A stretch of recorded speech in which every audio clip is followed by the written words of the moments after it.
what God does is, in his mercy, that there are patterns that works within. So that we can recognize his hand and what is going on, so that God receives the glory. Amen. Now, looks like a couple of these patterns. Now, one of them comes from James chapter 3. James chapter 3. Let's look at James chapter 3, verse 1.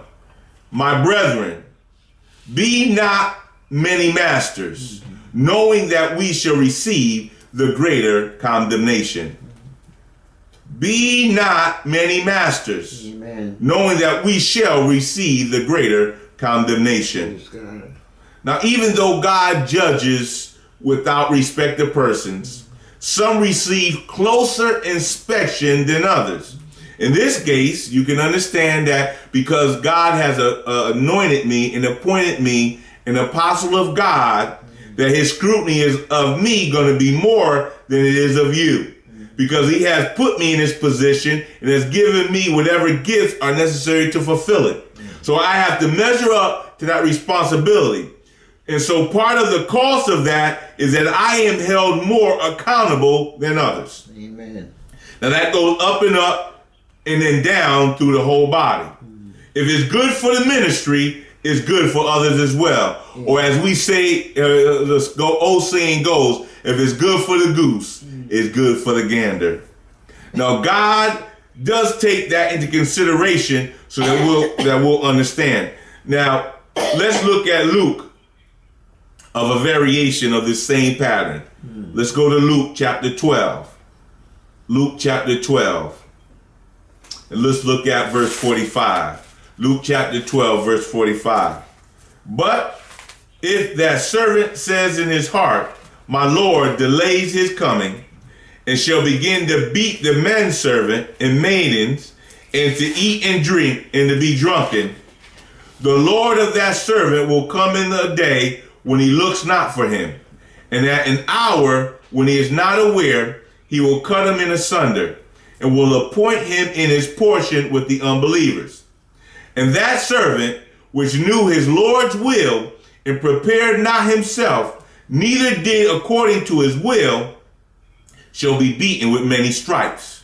But he that knew not, and did commit things worthy of stripes, shall be beaten with few stripes.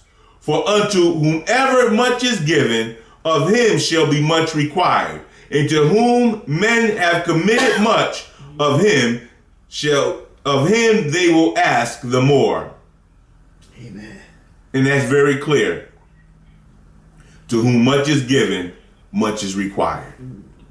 Now this puts us a body into a somewhat precarious situation because of what God has made available in terms of technology. I mean computers, cell phones, satellite, television, internet, and all these means of mass and personal communication. And in addition to that, I believe that we have been given more knowledge of more important spiritual things than any comparable group of people since even at least the first century.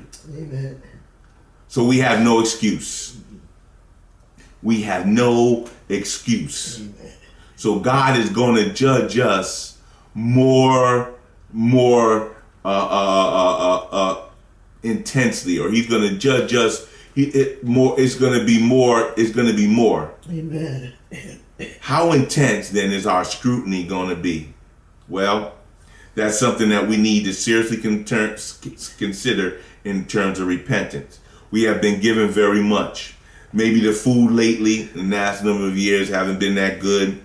And of course, even that not good food is getting more expensive. But we're still, for most of us, plenty of things available from the years in which our spiritual level was very high, on through the 50s and 60s, and even unto the much of the 70s. The material that was being churned out by the servants of God was of a very high quality then. Even